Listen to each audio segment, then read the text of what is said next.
Peace. Peace. What up? I can't see nothing yet. Okay. Shit, it's working. Yeah, what's good? How you feeling? I'm chilling. I'm chilling, man. Feeling good. Feeling good. No doubt. First of all, let me take this opportunity to thank you for the opportunity. Been a day one fan, so I appreciate the opportunity to give you your flowers at this point in time right now. Appreciate that. Appreciate that. No doubt. We're going to do a little history lesson, then take them all the way up to what you got currently going on. Thank you, everybody, for joining us. This is episode 124. I am with the legendary Special Ed. And like I said, thank you so much, Ed, for joining us today.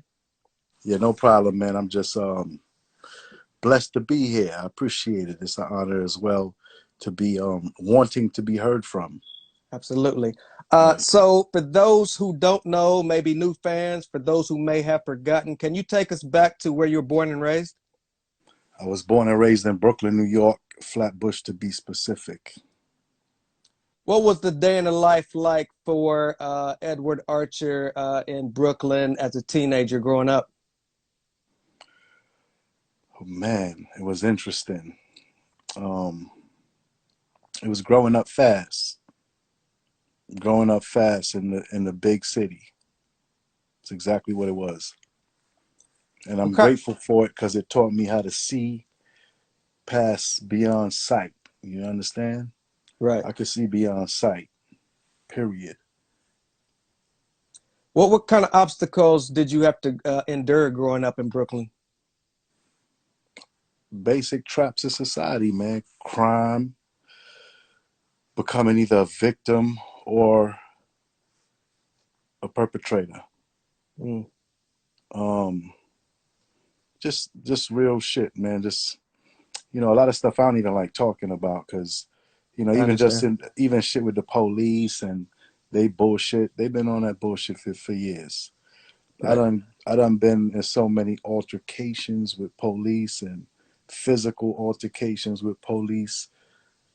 It's ridiculous. Nobody should have to go through all of that, especially as a child. I went through all that shit as a child, and that's traumatic in itself. I got PTSD and all that good shit. I'm ready to Wow. fuck somebody up right now. Wow. Yeah, Um, shit is hip bad every day. You heard?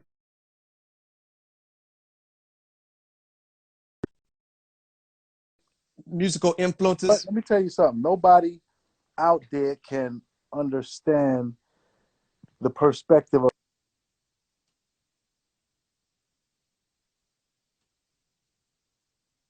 they say, I don't know, I don't think so. That can't happen. They wouldn't do that. You can't, nah. We done seen it all. We seen it already. I seen that as a child. I done been harassed, beat up, put in jail by cops, let out the side door, let out the squad car down the block from my house. All kind of shit, man. Police is grimy. Right. We all know that. Absolutely. Yeah. Um, Throughout your teenage years, before you got into hip hop, what was Edward Archer listening to earlier on before getting into music? Um, Shit, I feel like I've always been into music. So I used to have a Fisher Price turntable and I played everything. I got that in the 70s.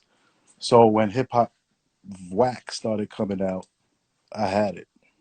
My older brothers bought it and brought it home and we played it. Everyone had stereos. We had our own stereo. My mom's had a little clock radio. She was listening to country. My pops had his little stereo system. And all my brothers is listening to anything they want to listen to. So I Right. listen to everything, you know. No I know doubt. country songs. I know, you know, classic country songs because of just listening and just being aware. Yeah.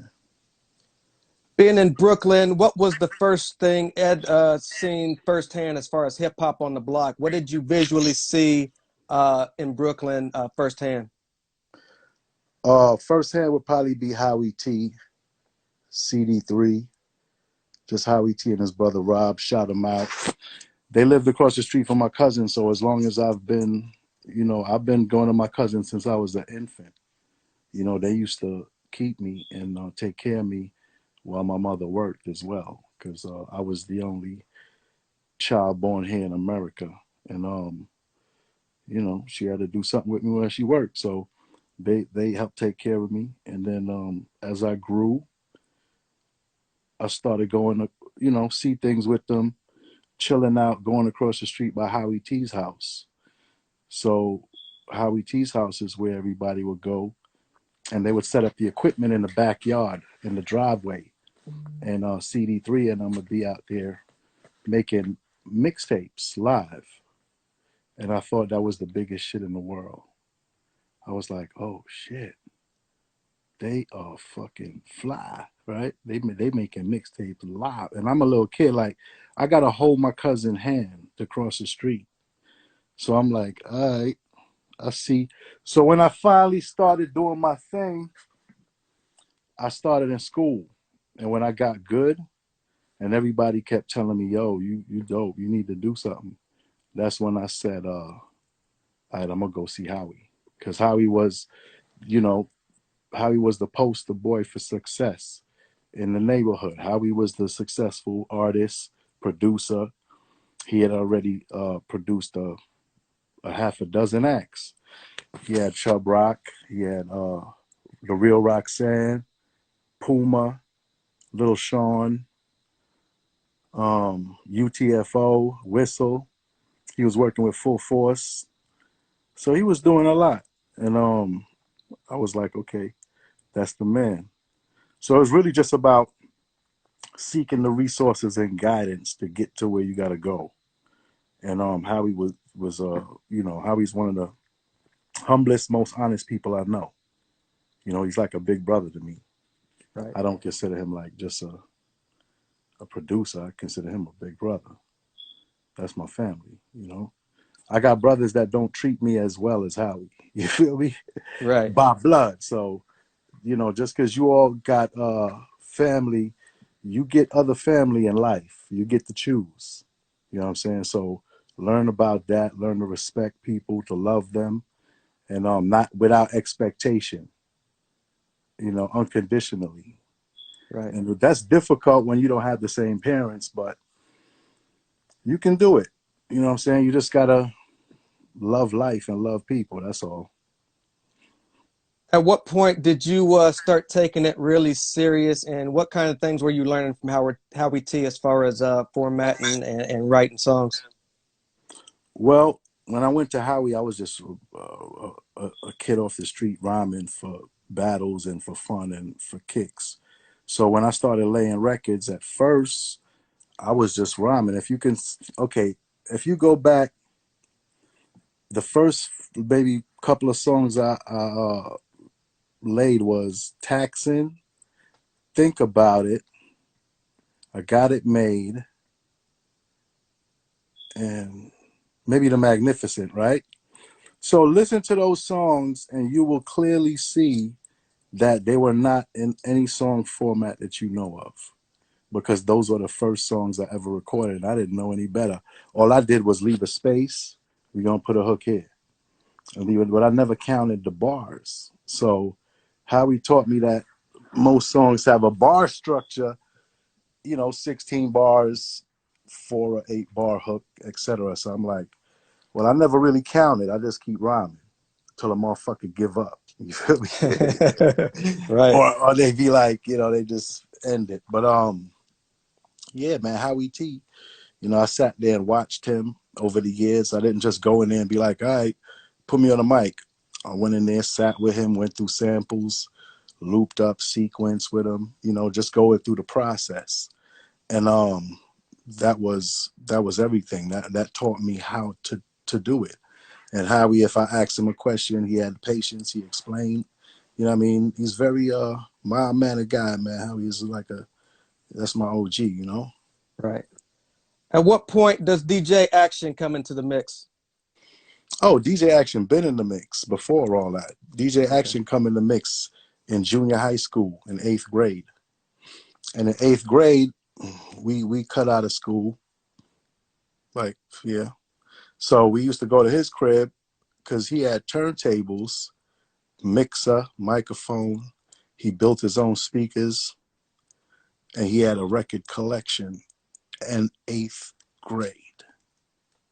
And I was like, what the fuck? Give me that mic. So he give me the mic, and I get on.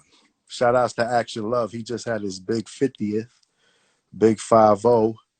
And I just want to tell him I love him, man. I love you, bro. You know what I'm saying? Action Love. No You doubt. know, happy birthday. He made it to the big 5-0. Absolutely. At this Yeah. time, was you guys recording demos, and which labels did you shop to before finally landing at Profile? Well, how that worked is another neighborhood, some neighborhood favorites called True Blue Management. Tank, Tony, and Terry.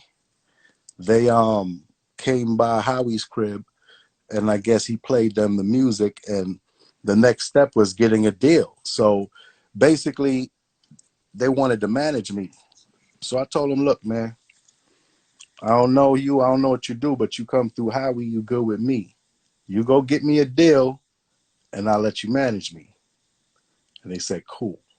So they left and came back with a deal in like probably weeks, like less than a month. They came back with the deal from Profile. So when I heard that,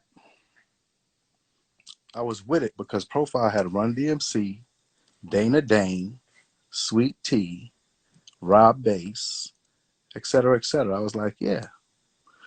Well, Run DMC was the nail in the coffin for me because they showed the pattern of commercial success and monetization. So they were very Run DMC. Shout outs to Run DMC and rest in peace to JMJ, who was another big brother to me. He was like seriously like I feel like Jay probably uh, healed and mentored a lot of people just by talking to them. Mm, You understand? Like he had an insight that was from the street as well as corporate and getting out there and becoming an established person in society. Like he had like a lot of support and he spent time talking to you. You know what I'm saying? Jay was a real guy. right. Love JMJ, man. Rest in peace. Um, Looking over that deal, were your parents instrumental in helping you sign that deal? They were instrumental in that I needed them to sign it. Mm, They had no idea what the music industry stood for or entailed. They didn't even know I was recording an album. They're Jamaican, you know, they were here. It's about work, discipline, work, and work some more. You feel me? right. That's what success is. Success is about.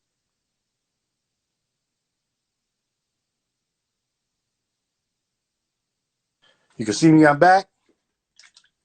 I hear you. Looks like it's kind of I let it got catch the up. circle thing going on. Okay. Yeah.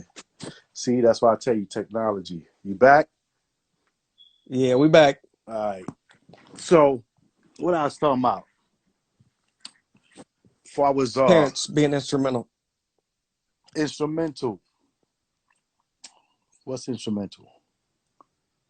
Parents being instrumental in your Oh, yeah. Well, I said they were instrumental because they had to sign it. I was a minor, so I went through a whole court proceeding. It took about a year for me to actually go to court and get that document signed because it just that's how they do. And right, I had the same guardian ad litem as the Fat Boys. Rest in peace to Prince Marky D, another big brother, man. right, Rest in peace. You know, I've had the pleasure of getting to know everyone in rap culture through being in it. So for the last 31 years, I've met a lot of people that have done a lot of impactful things in society in general. I right, feel honored and privileged as a person to just even be a part of stuff like that, man. Like, how do you become a part of change for real, right?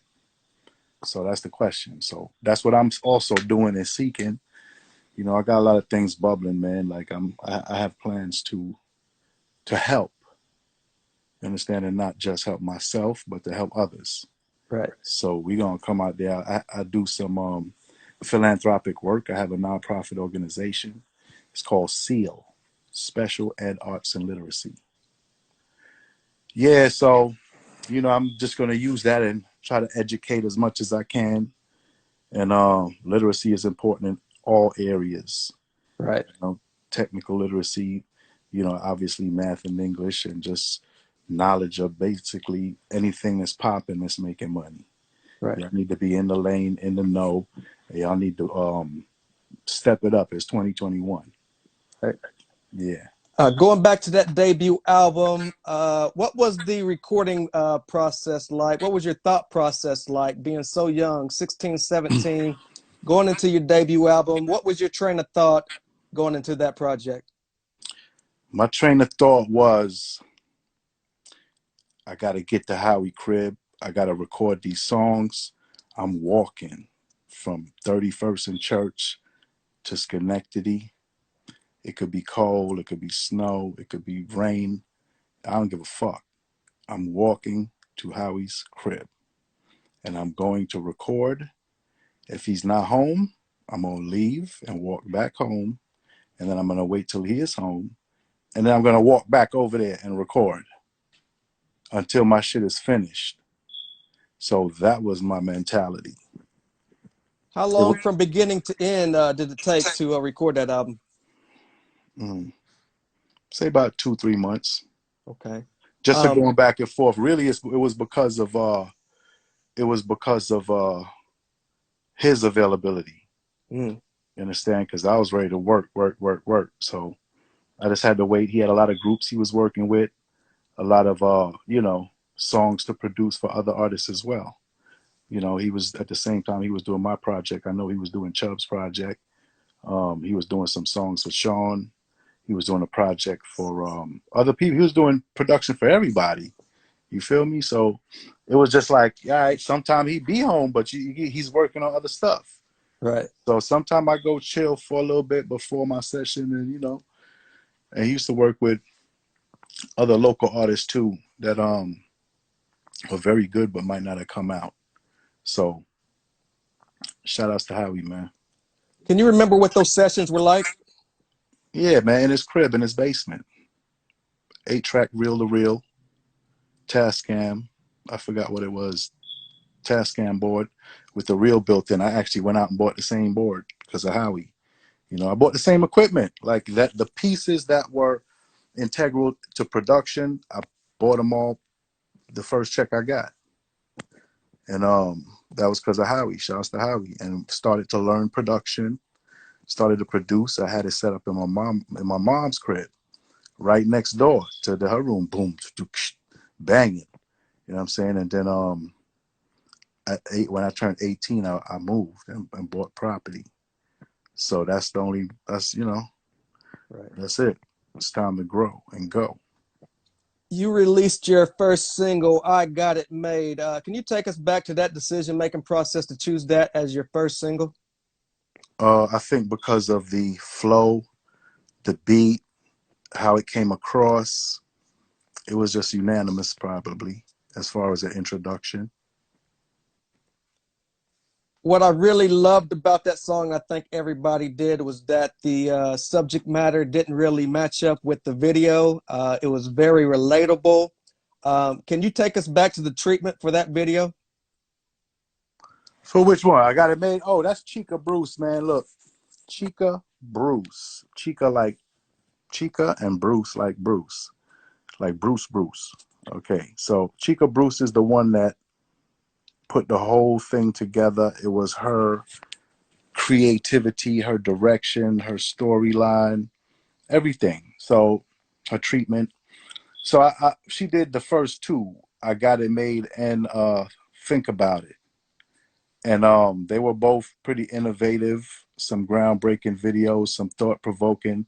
So I think that part of the whole video game is also, what you get from it. Like I'm talking about having a brand new car every other month, but I'm in a junkyard. So it's perception. It's, that's where a lot of money is too, in the junkyard. You got to know what goes on at junkyards in the first place. And I'm talking Right. about in real life, you know what I'm saying? Not in your movies. Let's talk about real life. There's a lot of things that people are unaware of because they haven't had that experience. I don't know if anybody has ever gone down to Canal Street into a building and went into a wall, down into a basement, and all kind of shit like that. You feel me? So if you've never Right. done that, you would think that's some, that's like, yeah, right. No, Right. that's what the fuck they do. You know? So, Yeah. you released that album the summer of '89. Can you take us back to some of the best memories surrounding that release? Some of the best memories surrounding that release, to be honest, is just hearing every car pass by playing your shit. And no matter where you go, no matter which city, state, borough, especially up at the Apollo, man, forget it. The Apollo is a whole nother story, a whole nother type of animation. Um, they used to have, that's when the little hatchback Suzuki's was out with the soft tops and everybody be skirt, skirt. You be in traffic and you just hear skirt, skirt, peeling tires and shit like to go an inch. Uptown is was always on that. Uh, but Brooklyn, just the love I got from the people in Brooklyn, and it came with a little negativity too. But I'm the destroyer of darkness, so it's fine. You could come all you want. The light is right here. You feel Right. me? Right. Yeah. So I have fun, man. Just my life is something that you can't I would never want to replace. I've been through and seen some shit like you know, like I'm grateful. I'm grateful to be alive, man. Period. Let's Absolutely. let's just even say that. I have a lot of homies that I've worked with that have been in my vocal booth that's not here. Like my man Half a Mill. Then you got Tupac Shakur. You have Biggie Smalls. You know what I'm saying? Yeah, my man K Tone. The streets know who that is. Man, you got Sluggy Ranks, reggae artist, respect. You know what I'm saying? I got songs with him. Wolves in Sheep's Clothing. Yeah, Sluggy. Boom! Shout No out to my doubt. man Sluggy Ranks, man. Yeah. Being so young, do you have any good Latin Quarter stories for us? No, I got more Union Square stories than anything. That's when I really started going into Manhattan and partying a lot. It was when Union Square popped off. Best memory of Union Square. Shit, when it opened, the first night when Rakim performed, I was there. My brother won some tickets on the radio, so I went with him. I got in. I think I must have used his ID or whatever. But back then, we got in clubs as kids. I don't know how, but we was in clubs as kids, like Mars, the Garage, shit like that. Yeah. Right. You ended up releasing another smash single. We just talked about it. Think about it. What kind of momentum did you see with the album when that finally dropped? Oh, that's when it really took off.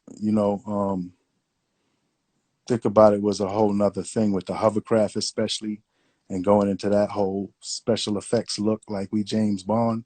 That was big. And then they had, boat, helicopter, hovercraft, car chases. We did it all. So, you know what I'm saying? Right. When that album finally dropped, what kind of reviews were you saying? What were the people saying? What was the general public saying? Man, I could hear it. I ain't, you hear it loud as Right. day, in the street. Yeah. 1990, you dropped yet another smash. I'm the Magnificent. How is life changing for Ed at this point? Well, more popularity, more touring, more just, monetization, just selling records and on tour, you know. It was fun. Lots of nice, pretty women, you know. Right. Love them all. No doubt. You ended up dropping three singles for the album. Do you think that was enough? And did Profile do a good job of pushing that debut album? I think they really pushed it, but I think they wanted to keep the numbers under 500,000, like under the range because there was bumps in royalties. So you pass Mm, 500,000, then you got to bump that shit up and pay more money. So they never really wanted to get to that point. So I was told my record was like at 480,000 for like forever. Probably still right now. I'm probably still at 480. Yeah, shout out my man Prince. What up, Prince? Low on there. Yo, shout out Prince Low and the Jiggy crew, man. no You doubt. know, they was very Toss it up. instrumental in hip hop for the dance scene and the art of dance. You know, they've also toured all over doing dance as well. So shout out Prince and Kzo and Romy Rome. Right. Them boys had plenty of great adventures on the road with me too. You know what I'm saying? We done did the most. We done did the most out there. Them boys is wild. They bugged out. I had to like kind of calm their ass down, man, because they go everywhere. And it's like kids in a candy store and shit. Like, you know what I'm saying? So we just had to like get to where everybody was comfy and understood how to move and you know what I'm saying, get that road warrior spirit. You No feel me? doubt. But we had tons of fun, man. We had tons of fun, tons of fun. With this debut album, can you take us back to one of your favorite tour lineups and maybe a favorite tour memory? Probably my favorite tour was like LL tour, Rock the Bells, maybe Jingling Baby tour, um, Public Enemy tours. I know I went out with Rick and Kane. I went out with everybody, man. Latifah. I done shared my tour bus with Latifah and the crew. You know what I'm saying? That's probably how I got involved with a dancer. Yeah, that was my boo too. Hold up, I need to plug my shit in before you get wrapped up. Okay. Yeah, man. So that's how I was. Yeah, and then through her, I met Pop and all that. You know what I'm saying? So I'm grateful. I need an iPhone plug, but y'all gonna be mad at me We because I can't ain't. have that. So let this Yeah. man find the plug. We got to hear these stories. Ah, shit. All right, you got me going upstairs and shit. You know I'm old. But some of y'all motherfuckers looking like Santa Claus was in my class. I don't know what's going on. Hold up, plug. All right, we might have to switch up the scenery here. Yeah, we gonna switch this shit up. All right, plug time. Yeah, Good. we good. We All good right. over here, man. About a year later, you dropped Legal. Was that the label wanting you to release another album soon, or was Special Ed trying to keep the momentum going? Well, I was trying to just keep the momentum going forever. You know what I mean? I had an album ready. I always had music ready. It was up to whether they was gonna put it out or not. Hold on, let me get my remote. All right. You need the light or you good? We good. Everything looks great. Good. Yeah, I'll give you some light. There you go. There we go. Yeah, so yeah. So yeah, was that you said you wanted to you Oh had the yeah, momentum. I see my smoke detector. Yeah, I love my shit. It keep me alert. So when y'all try to creep up, I'm already there. Yeah. So you said you always had music ready. The label wasn't rushing you to do the album. Well, the music was ready already. The label never had to rush me. I was more so always rushing the label. Like, come on, let's go. Right, Let's get busy. You know what I'm saying? So we did what we had to do. I'm a workhorse. I'm a machine. You feel me? right. Yeah. You ended up releasing the Magnificent remix. Was that initially intended to be on your debut album? No, Howie came up with that, and I'm glad he did because I really wasn't settled with the original. I thought it was nice. It was a little springy beat, but then I wasn't a springy guy. You feel Mm, me? So I wanted something that more reflected my taste and my style. You right. know what I'm saying? Um, what was the plan going into your or I'm sorry, your sophomore album? Did you make any adjustments from album number one going into number two? Um, well, not that I know Just of. kept I think kept Howie this. might have upgraded his equipment. The We had more chemistry, equipment. We had some better equipment. the chemistry still there with Howie T at this Oh time? yeah, me and Howie till today. You know what I'm saying? I'll probably talk to Howie this week or something, or